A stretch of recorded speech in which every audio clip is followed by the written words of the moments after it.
Hello everyone, I'm Jim Longworth and welcome to another edition of Forsyth County Connections, coming to you from the third floor studio of the Government Center in downtown Winston-Salem. So glad you're with us today. We have a lot to cover.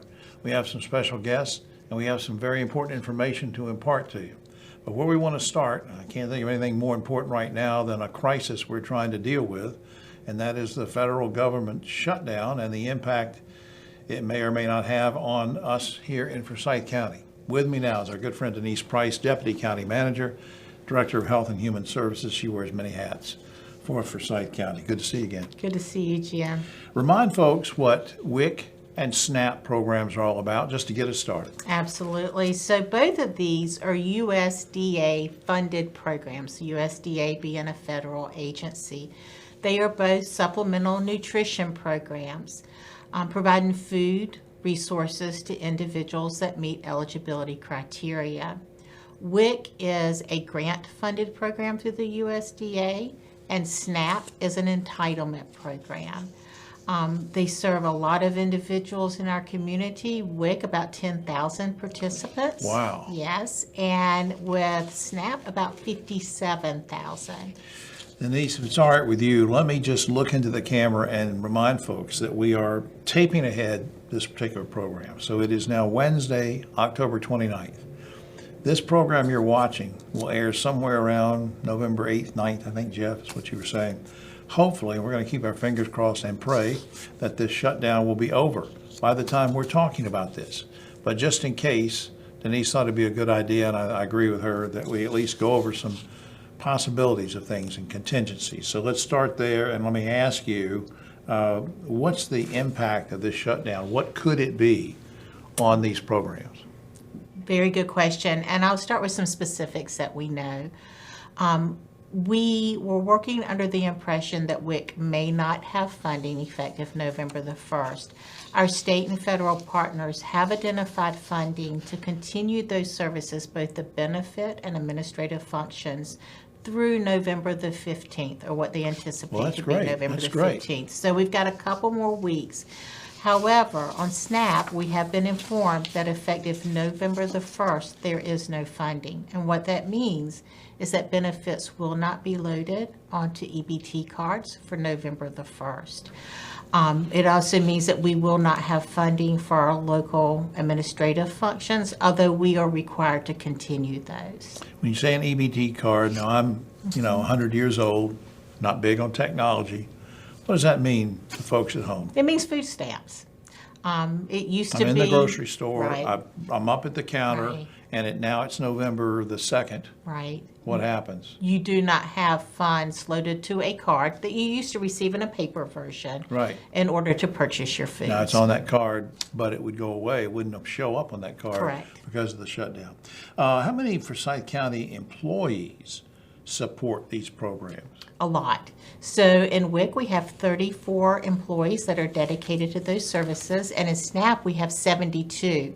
And in addition to those 72, we also have 39 support staff that support SNAP in some function. That may be 100% support, or they may support multiple programs. I mean, if, God forbid, the shutdown keeps going and going and going and going, do these people have a problem with holding on to the jobs temporarily? It's potential. We could find ourselves in a furlough situation. Obviously, the first thing we would try to do is place employees in vacant positions throughout the county. Well, is there anything you're doing to sort of prepare for possible disruption? We absolutely are, and it's not just Forsyth County, it's Forsyth County broader community. This community has amazing partners and always has, and they show up in times of need and routinely as well. So all of our food and nutrition partners are meeting on a weekly basis, and we're sharing information, and we're talking about how are we going to direct people to resources that are available in the community.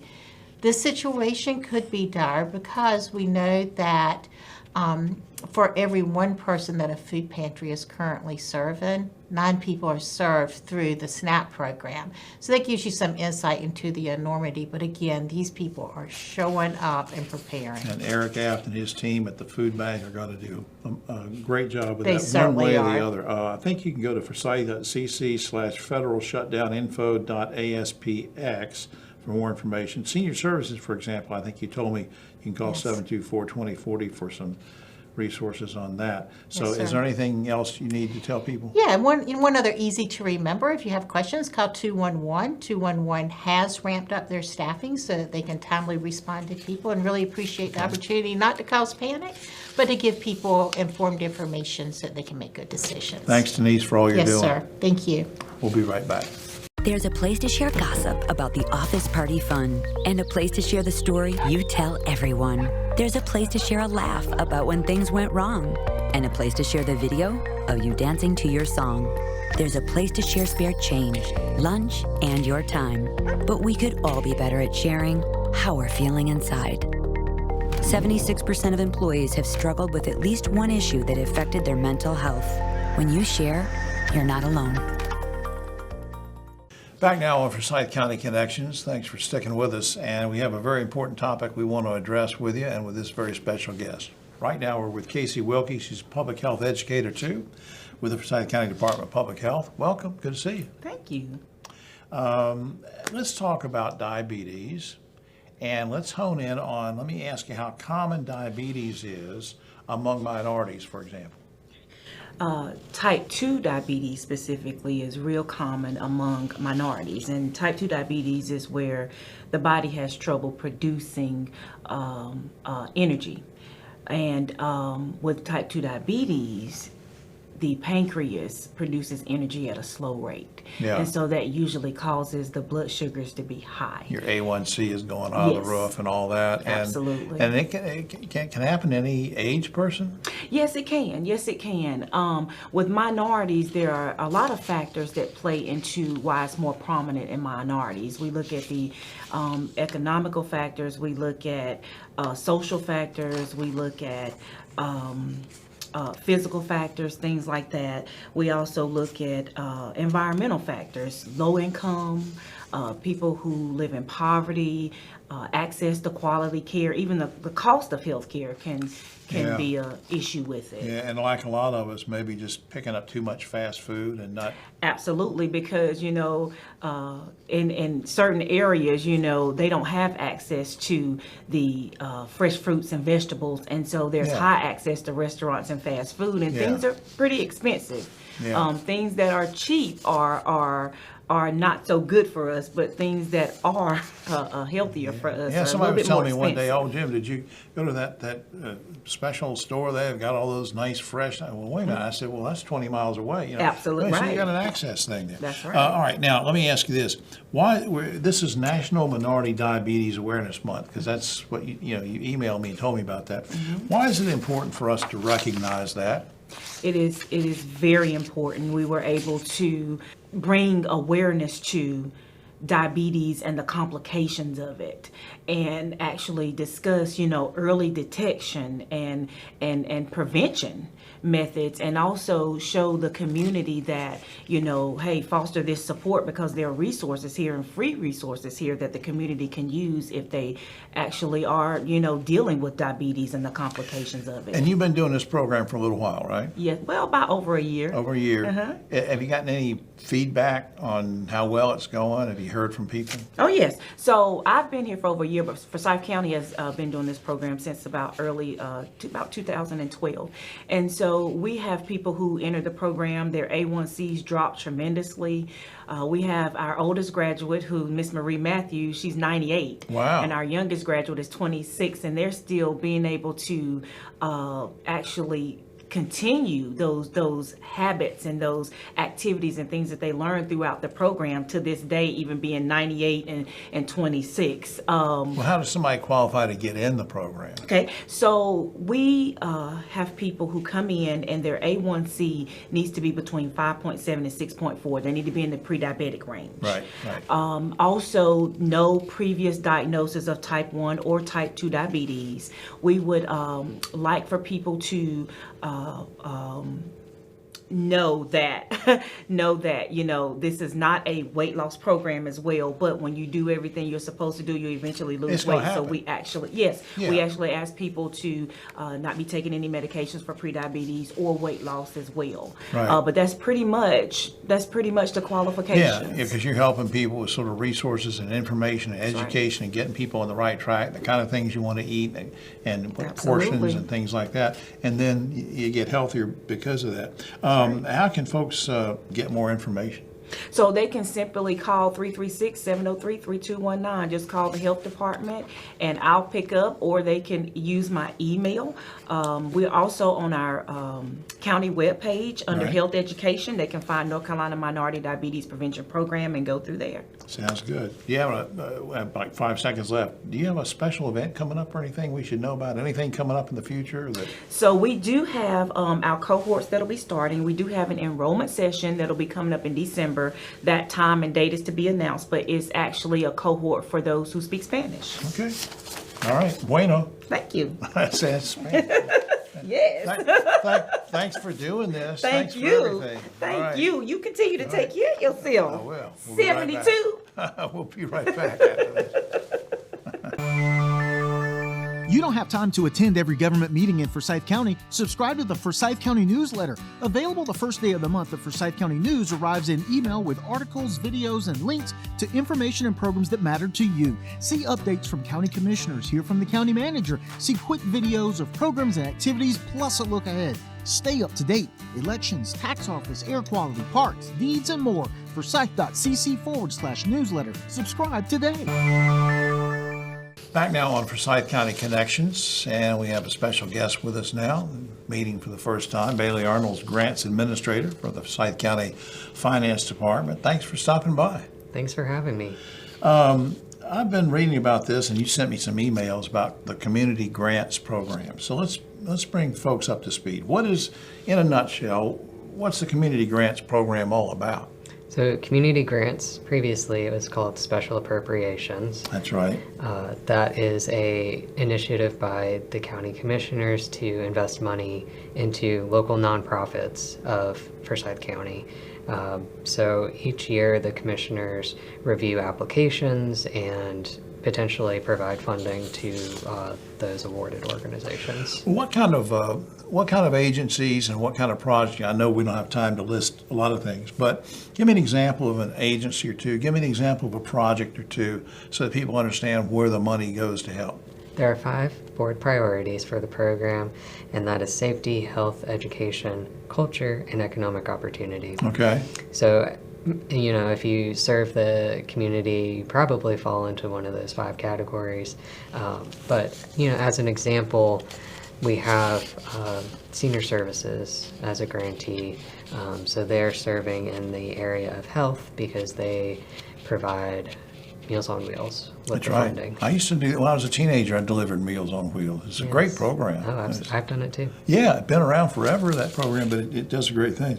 How much money will the commissioners usually invest in these grants? Is there a certain target amount? Or?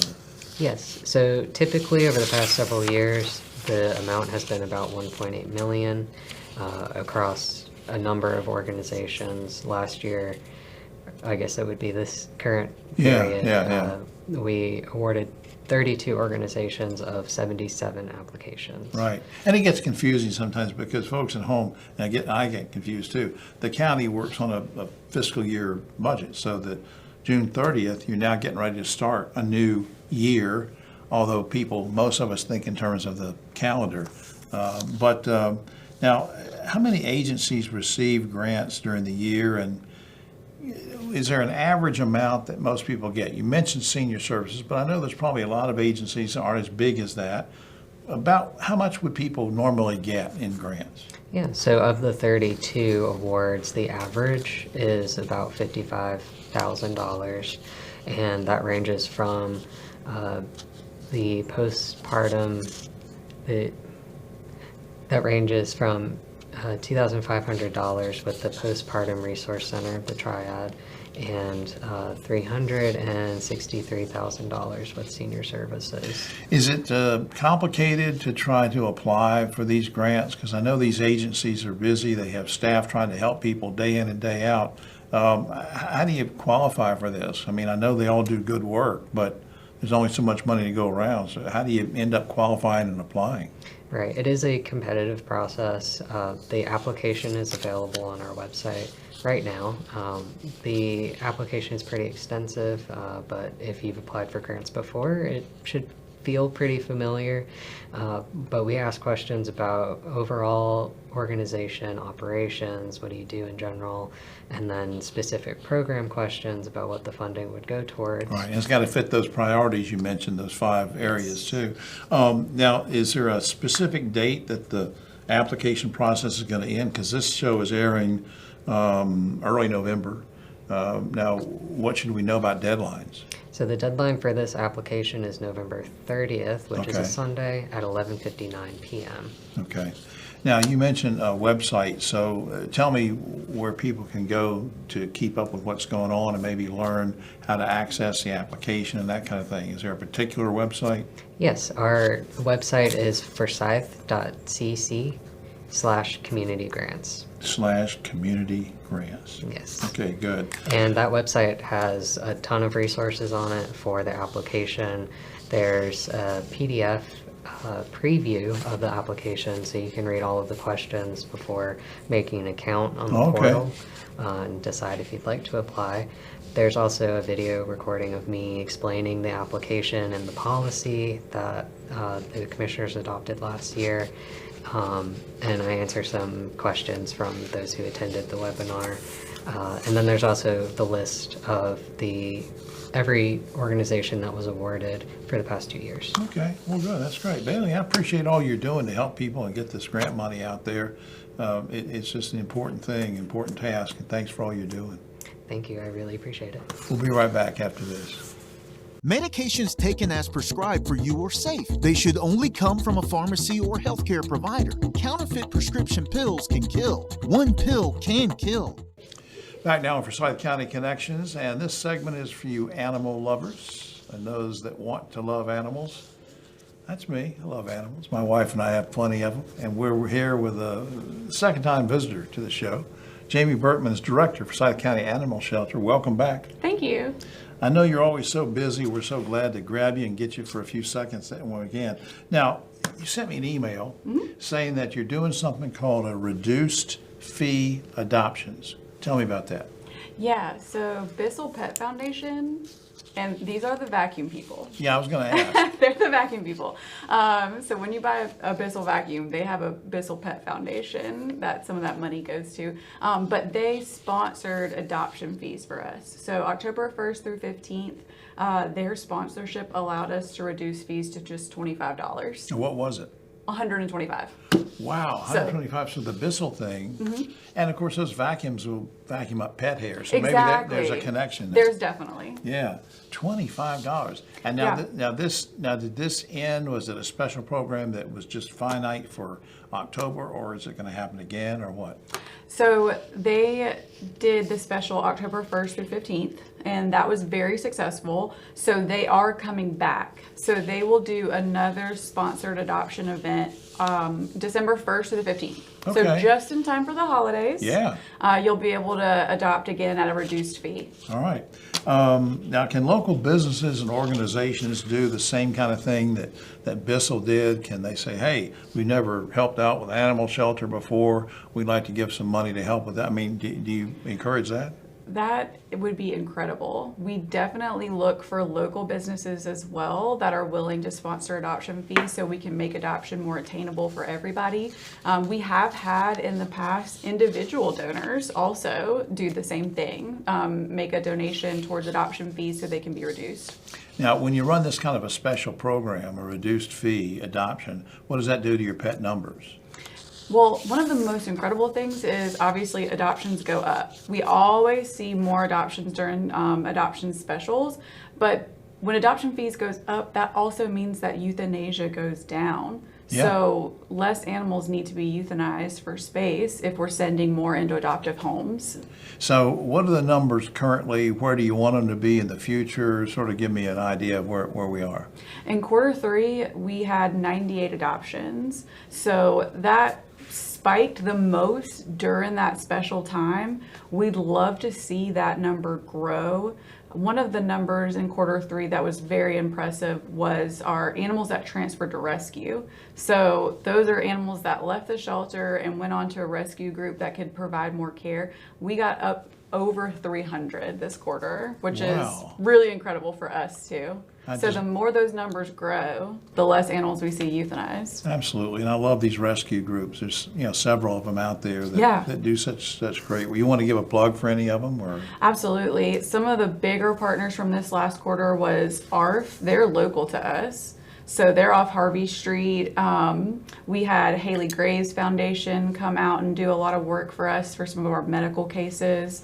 And then kind of beyond just this Winston-Salem area, we had dogs go out to the Raleigh area and Durham area. Now, what tips can you give to folks who maybe have never had a pet and want to adopt one?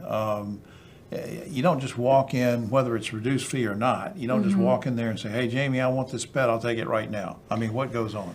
Yeah, so I think whenever people think about taking a new pet home, it's really important to know what characteristics they're looking for. So do they want a dog or a cat that's very active? Are they looking for something lower energy? So kind of having an idea of what would work well with their lifestyle, and then kind of choosing the dog based on that. Maybe Yeah. not necessarily based on looks, but what characteristics we're looking for. I want this dog here. Is it going to be good with my little child? Right. I want this cat here, but I might have allergies because of fur. So all those things have to sort of be. Yes, and a lot of times we do know that information about the animal. So are they good with kids? Are they good with other dogs and Right, cats? right. We'll have that information available. Okay. Is there an animal shelter website you want to mention or anything? Yeah, all of our adoptable pets are at forsyth.cc/animal shelter.